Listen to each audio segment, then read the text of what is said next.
This is for Paul Kagame, the President of the Republic of Rwanda. May I start by making it clear that I am not a Rwandese, lest my message be perceived as that of a political competitor. I am a servant of God, and I want to deliver a word that I believe God gave to us to deliver to the President. I was recently in a prayer meeting where it was very clear that God spoke in that meeting, and He declared the words that I'll give out at the end of this. And before I go there, I want to give some background in the Bible. In Exodus chapter 5 verse 1, we read about Moses and Aaron going into the presence of Pharaoh, the king of Egypt. This is because the children of Israel who had been enslaved in Egypt had cried unto the Lord, and the Bible says that God heard their cry.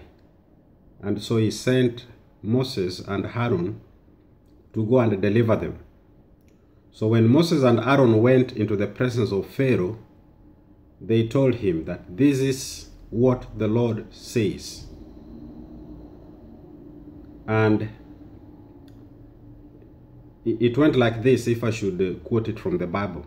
Thus saith the Lord God of Israel, let my people go, that they may hold a feast unto me in the wilderness. Verse 2, that is Exodus chapter 5 verse 2. And Pharaoh answered, who is the Lord that I should obey his voice to let Israel go? I know not the Lord, neither will I let Israel go. Now if you look at how it began, how Moses and Aaron introduced what the Lord said, they said that the Lord God of Israel. That was a way giving Pharaoh some excuse, because Pharaoh heard that this God who is speaking is the God of Israel. And so he felt that why should he obey the God of Israel? The Egyptians had their gods.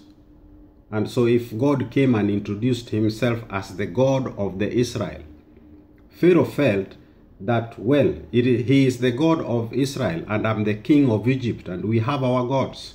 Why should I obey him? So he asked, who is the Lord that I should obey him? And that was a big mistake, because that God of Israel happened to be the God of the universe. So every human being belongs to him. He reigns over everyone. So when he introduced himself as the God of Israel, it didn't mean that Pharaoh was exempted from his authority. Now, when we come to Rwanda, why I said that I do not want this to be perceived as a political competition. I'm not a Rwandese, and I'm not interested in the politics there, except that as a servant of God, I would want things to run in the right way so that our continent can be a continent that is blessed by God. Now, politicians or people generally say that politics is a dirty game. And I think that is a very wrong thing to say. I do not believe politics is a dirty game. What happens is that politicians play dirty. Politics is neutral. It is the politicians who can decide what they want to do with politics. Now, some people choose to play dirty. We can't blame politics to be dirty. We have to blame the politicians who are playing dirty. Now, there is this politics of elimination, incarceration, and things like that. I don't think that is a civilized way of doing politics. Politics is a competition just like any other area of life.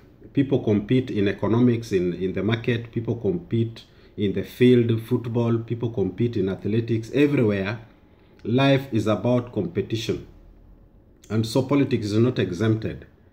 If we have a politics where your opponents become your enemies, then that is not a civilized way of doing politics. I therefore plead that politics should not be called a dirty game. The politicians should take the responsibility to play clean. Having said that, let me say that the Bible says that righteousness exalts a nation, but sin is a reproach to any people. That is from Proverbs chapter 14, verse 34. And again, the Bible says that blessed is the nation whose God is the Lord. That is from Psalms 33, verse 12. Now, what does it mean to call a nation that belongs to God, or a nation where God is the Lord? That is a nation where righteousness and justice are upheld. And so it doesn't matter which country it is, it doesn't matter who is the politician, it doesn't matter who is in leadership. God demands that righteousness and justice be upheld in every country. And that is why I believe God sent a word to point out that there is something that is happening in Rwanda that is not right. God does not like what is happening there. Now, I would say on that note that the president is lucky to have a voice speaking and pointing out that God himself is going to take up the issues in Rwanda and is going to address them. God himself is going to take up the issues in Rwanda and is going to address them. In Exodus chapter 14, verse 13 to 14, Moses said to the people, "Fear not, stand still and see the salvation of the Lord, which he will show you today. For the Egyptians whom you see today, you shall never see them again anymore, forever." Here now God is speaking through Moses, is telling the children of Israel, do not fear, I've taken up this, I'm going to deliver you.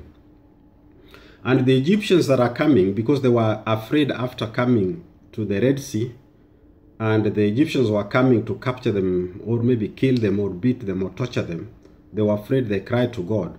Moses told them that, stand still, and today you are going to see the salvation of the Lord.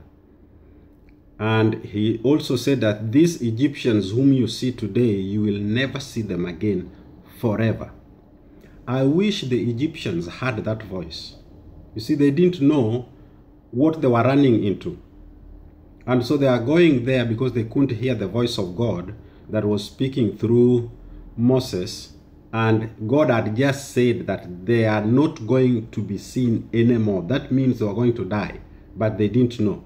So they went in, and the sea that had been divided for the Israelites to go through swallowed them up. I wish we can come to a point at times when we hear the voice of God, and when there is a warning, we stop and reflect, because if we defy the voice of God, then of course it is us who suffer. Now, I mentioned that the politics that are going on in Rwanda is not good. The president is using the crimes of genocide to eliminate or frustrate or incarcerate or even execute competitors. There are a number of people who have died, and they are the critics of the Rwandan government,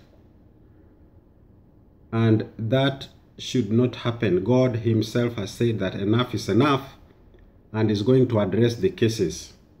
Now, God does not need human witnesses. God does not need circumstantial evidence. God does not need material evidence. He doesn't need technical evidence. He knows. So this is what God is saying. I know. I know who is guilty and who is not. I know what happened in Rwanda. I know everything, how it started, and every detail. I do not need human witness.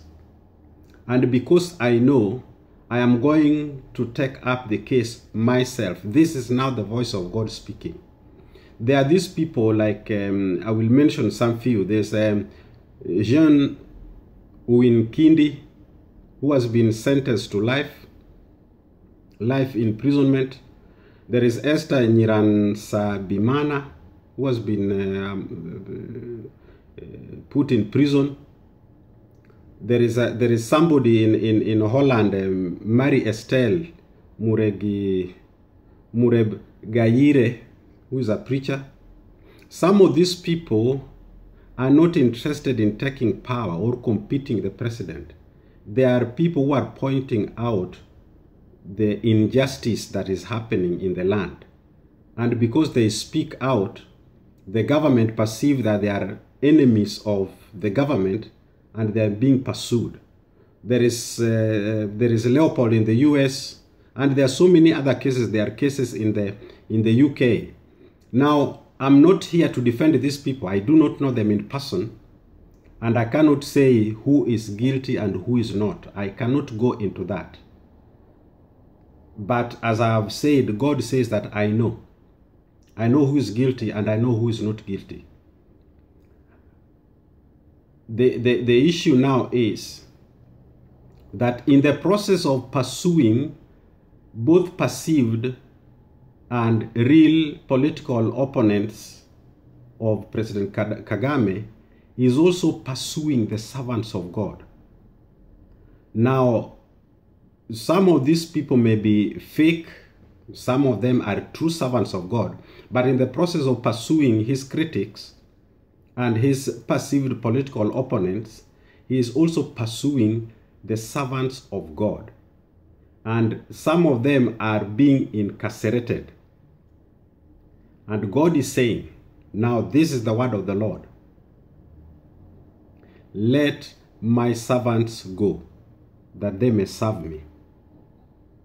And when I speak, this is now the voice of God speaking through me. God says, I know who is guilty and I know who is not guilty. Let my servants go, that they may serve me. If you don't let them go, then I myself is going to fight for them. If you have your political opponents, do the political competition in the right way, just like people running in the field. If you are beaten, you are beaten. If you win because you are better than others. Do a civilized politics. Otherwise, let my people go, that they may serve me. There are people that are being dragged by political, by court cases in the UK, or in the US and many other places. Let my people go. If you do not let them go, then I myself will visit you and fight for them. Now you, flesh and blood, can you stand and fight me, says the Lord.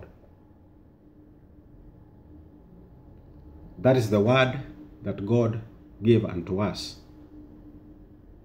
to deliver to the President of the Republic of Rwanda. If he listens, good. If he doesn't listen, if the President doesn't listen, that is between him and God. And because God is also God of the Rwandese and he cares what is happening there, he has not let everything happen the way the politicians want them to happen. He is at the background, and now he has spoken, and that which I've delivered is the word of God that he gave to us in a prayer meeting. May God bless Rwanda. May God bless Africa. May God bless the people that fear him and worship him. Amen.